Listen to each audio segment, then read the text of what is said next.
The BMW i8 is one of the most recognizable hybrid supercars ever made. But the real question today is simple: is it still worth buying in 2026? In a world filled with electric performance cars, the i8 now feels like a machine from another era. So today on CarX, we break it down with clear facts, real numbers, and honest reasoning. When BMW launched the i8 in 2014, it wasn't trying to beat V8 supercars. It was trying to show the future. A carbon fiber frame, a hybrid system, butterfly doors, and a design that looked like a concept car on the road. Psychology plays a role here.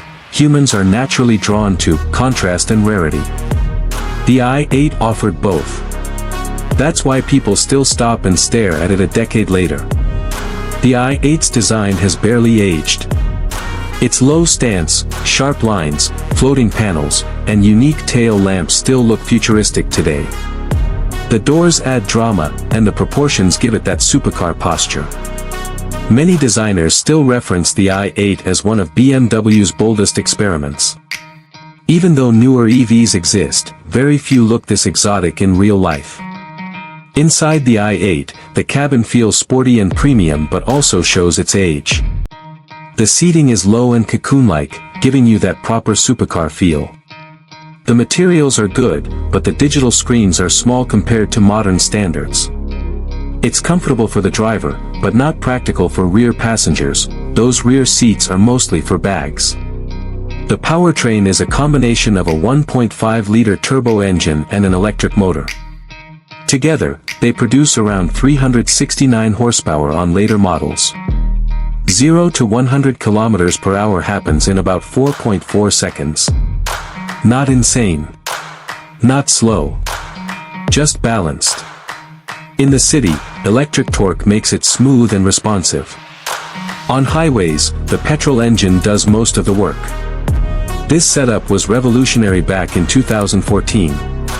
But compared to today's EVs like the Porsche Taycan, Tesla Plaid, or even BMW's own i4 M50, the i8 feels less aggressive.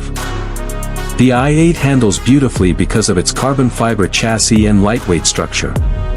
It feels planted, predictable, and easy to control. Car lovers appreciate this because the human brain loves machines that feel connected to the driver. The steering is sharp, body roll is minimal, and the AWD system gives confidence in corners. It's not a track monster, but it's a rewarding car to drive. Here are the honest points. The engine is reliable and proven. Fuel economy is excellent for a supercar.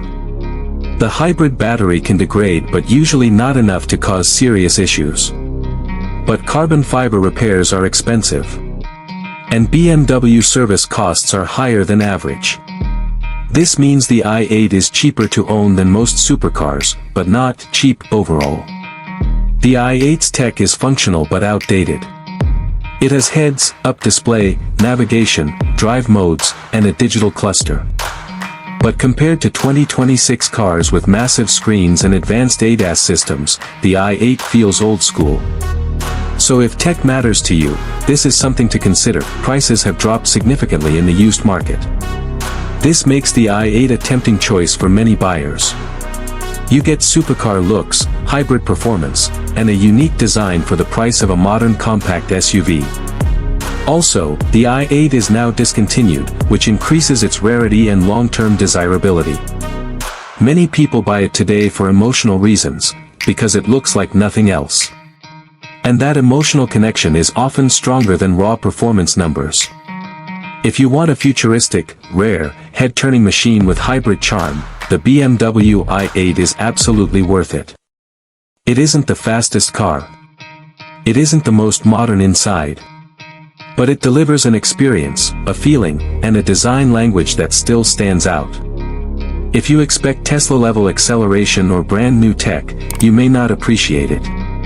So yes, the i8 is still worth buying, if you know exactly what you're getting.